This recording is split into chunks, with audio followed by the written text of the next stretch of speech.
Hello दोस्तों, स्वागत है आपका इस वीडियो में। दोस्तों आज हम इस वीडियो पर बात करने वाले हैं सीजी व्यापम के द्वारा नोटिफिकेशन जारी किया गया एक ऐसे पोस्ट के बारे में, एक ऐसे रिक्रूटमेंट के बारे में जिसका कहर अभी पूरे छत्तीसगढ़ में है। तो दोस्तों इस वीडियो में आज हम उसी के बारे में बात करने वाले हैं। So without any further ado let's start the video.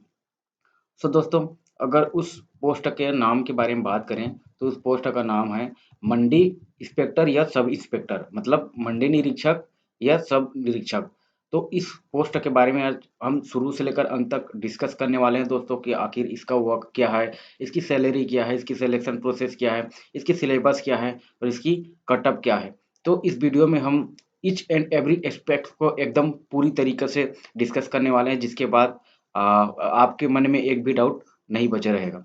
तो चलिए शुरू करते हैं।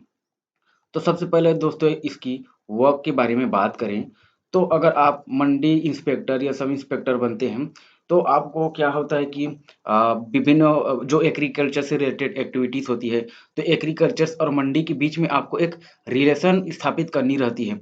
चाहे उसके लिए उसकी स्टोरेज की प्रॉब्लम हो या प्रोसेसिंग की प्रॉब्लम हो या मार्केटिंग हो या इंटर स्टेट मर्चेसिंग हो, इस सब के बारे में आपको देखभाल करना रहता है। दोस्तों इंटर स्टेट मर्चेसिंग का मतलब होता है दोस्तों कि आपको जो आवागमन होता है, मतलब एक स्टेट से दूसरे स्टेट में किस प्रकार से जो भी फसलें हैं, उपज हैं, उसको ले जाने और लाने का काम होता है, उसके बारे में आपको देखभाल करना रहता है।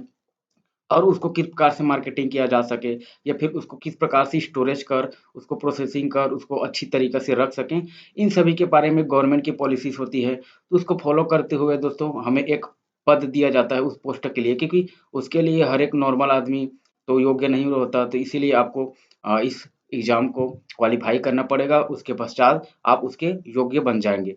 उसके पश्चात गवर्नमेंट के जो भी रूल्स रेगुलेशन होंगी उसको फॉलो करके अच्छे से मंडी और फार्मर्स के बीच में आपको रिलेशन स्थापित करना होगा।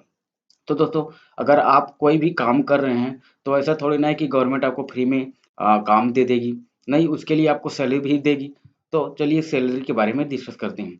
तो इसकी अगर सैलरी के बारे में बात करें तो मंडी इंस्पेक्टर की जो सैलरी है वो 28,700 से लेकर 91,300 तक पर मंथ मिलेगा दोस्तों। मंडी इंस्पेक्टर की पोस्ट अभी दोस्तों 22 पोस्ट निकला है। तो इस अगर आप मंडी इंस्पेक्टर बनना चाहते हैं, मंडी उप निरीक्षक, तो इस 22 पोस्ट में 22 लोग बनेंगे। तो दोस्तों स्टार्टिंग में क्या है कि आपको डायरेक्ट 28,700 नहीं मिलेगा। आपको सबसे पहले फर्स्ट ईयर में 70% मिलेगा इसका, मतलब लगभग 20,000। फिर दूसरे साल में आपको 80% मिलेगा, मतलब लगभग 22,000। फिर दोस्तों आपको 90% मिलेगा, मतलब इसका लगभग 25,000। फिर आप 3 साल कंप्लीट कर लेते हैं, उसके पश्चात आपको जो न्यूनतम राशि है, जैसे ये 28,700, यहाँ से आपको स्टार्टिंग में मिलना स्टार्ट हो जाएगा 4 साल के बाद।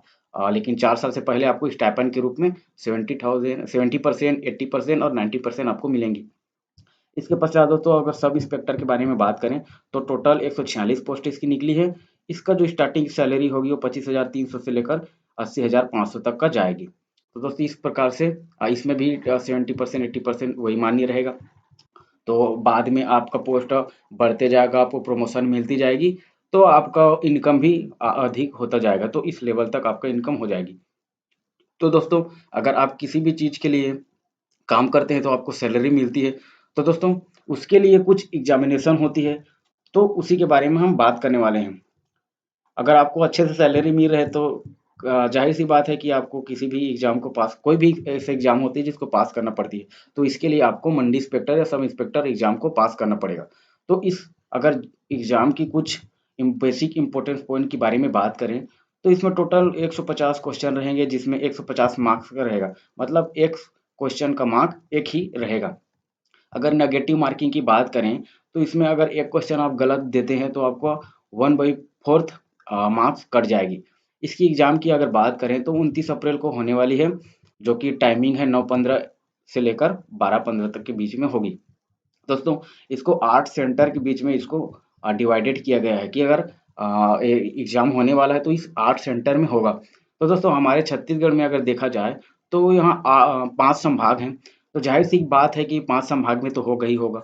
तो सबसे पहले अगर सरगुजा संभाग के बारे में बात करें, तो सरगुजा संभाग के अंबिकापुर में सेंटर रहेगा, उसके पश्चात दुर्ग संभाग के दुर्ग जिला में, फिर रायपुर संभाग के रायपुर जिला में, लेकिन बिलासपुर संभाग का बिलासपुर और रायगढ़ मतलब बिलासपुर संभाग में 2 जिले में सेंटर दिया गया है। इसी प्रकार से अगर लास्ट बस्तर संभाग के बारे में बात करें तो वहाँ 3 जिले में एग्जाम होने वाला है। पहले जगदलपुर, सेकेंड कांकेर और थर्ड दोस्तों दंतेवाड़ा। तो इस प्रकार से 8 सेंटर बनाए गए हैं जिसमें एग्जाम कंडक्ट होगा। इसकी अगर फीस स्ट्रक्चर के बारे में बात करें तो दोस्तों उससे पहले हम जान लेते हैं कि आखिर इसका स्टार्टिंग डेट कब था या कब से कब तक है। तो इसका स्टार्टिंग डेट 18 मार्च से स्टार्ट हो गया है इसका और लास्ट डेट 4 अप्रैल को होने वाली है। तो दोस्तों बहुत ही कम समय बचा है। अगर अभी तक आप फॉर्म फिलअप नहीं किए हैं तो ज़रूर आप फॉर्म को फिलअप कीजिए। दोस्तों अगर इसकी एलिजिबिलिटी क्राइटेरिया के बारे में बात करें तो आपको ग्रेजुएशन होना पड़ेगा, आपको ग्रेजुएट होना पड़ेगा क्योंकि अगर आप ग्रेजुएट होते हैं अच्छे मार्क्स से, अगर आप उत्तीर्ण होते हैं तो और इसमें भी अच्छे खासे मार्क्स ले आते हैं तो आपकी सिलेक्शन होने की जो चांसेस है वो बहुत बढ़ जाएंगी।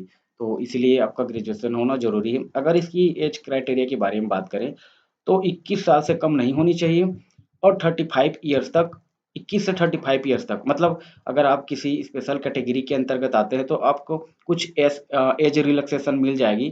तो इस प्रकार से एज 45 साल हो गया मतलब 21 से लेकर 45 साल के अंदर में आप हैं तो आप इस एग्ज़ाम को दे सकते हैं। अगर आप किसी भी कैटेगरी के अंदर आते हैं तो फॉर्म को फिलअप करने के समय आपको इस प्रकार से फीस पेमेंट करनी पड़ेगी। जैसे अगर एसटी है, एससी हैं, फिजिकल हैंडीकेप या एक्स सर्विसमैन है तो आपको 200 रुपये देनी पड़ेगी। लेकिन अगर आप ओबीसी या इकोनॉमिकली वीकर सेक्शन या फिर अनरिजर्व अर्थात जनरल कैटेगरी से आते हैं तो आपको 350 रुपये पे करनी पड़ेगी। तो ये तो हो गया दोस्तों फीस के बारे में। तो इसकी अगर सिलेबस के बारे में बात करें तो इसका सिलेबस भी उतना ज़्यादा कठिन नहीं है, सिंपल ही है। जैसे इसमें कुछ पोर्शन ग्रामर की आने वाली है जिसमें से हिंदी ग्रामर रहेगा जिसको हिंदी व्याकरण बोलते हैं जो 10 मार्क का रहेगा और इंग्लिश जो जनरल इंग्लिश रहती है उसकी ग्रामर आएगी 10 मार्क्स की। तो इस प्रकार से 20 मार्क्स का तो ग्रामर ही आ गया। और दोस्तों अगर एप्टीट्यूड और रीजनिंग की बात करें तो ये तो हम सभी एग्जाम की आत्मा होती है। तो एप्टीट्यूड भी 30 मार्क्स का आएगा और रीजनिंग भी 50 मार्क्स का आएगा और कुछ कंप्यूटर नॉलेज भी आएगी। बेसिक कंप्यूटर नॉलेज उतना डीप में पूछने वाला नहीं है, बहुत ही सिंपल रहेगी। तो जो कंप्यूटर से रिलेटेड जो क्वेश्चन रहेगा वो 20 मार्क्स का रहेगा मतलब 20 क्वेश्चन। अगर जीके के बारे में बात करें सामान्य ज्ञान तो इसको 3 भाग में डिवाइड कर दिया है दोस्तों। आपको इंडिया लेवल का जीके पूछा जाएगा जिसमें history, polity, economics, science, physics, biology ये सब रहेंगे। और सेकेंड है दोस्तों सीजी लेवल की जिसमें सीजी लेवल का हिस्ट्री, पॉलिटी, इकोनॉमिक्स ये सब रहेंगे। तो जो इंडिया लेवल का है जीएसओ जीके वो 35 मार्क्स का रहेगा और सीजी लेवल का रहेगा वो 15 मार्क्स का रहेगा। और इसमें कुछ करंट अफेयर को भी मेंशन किया गया है तो करंट अफेयर भी इसमें आएगा 15 मार्क्स का। और इसमें करंट अफेयर है जो इंडिया और इंटरनेशनल लेवल का होगा। और साथ ही इसमें स्पोर्ट्स को अलग से मेंशन किया गया है मतलब आपको स्पोर्ट पर भी थोड़ा ध्यान देना पड़ेगा। अभी करेंट में स्पोर्ट्स से रिलेटेड क्या क्या करेंट इवेंट हुए हैं उन सभी के बारे में आपको ध्यान रखना पड़ेगा। साथ ही साथ दोस्तों अगर सिलेक्शन प्रोसेस की बात करें तो सबसे पहले अगर रिटर्न टेस्ट है मतलब अभी जो सिलेबस के बारे में डिस्कस करें किए हैं उसी के बारे में है कि अगर आप इस एग्ज़ाम को पास कर लेते हैं तो उसके पश्चात आपको और मेंस या फिर इंटरव्यू ये सभी देने की ज़रूरत नहीं है।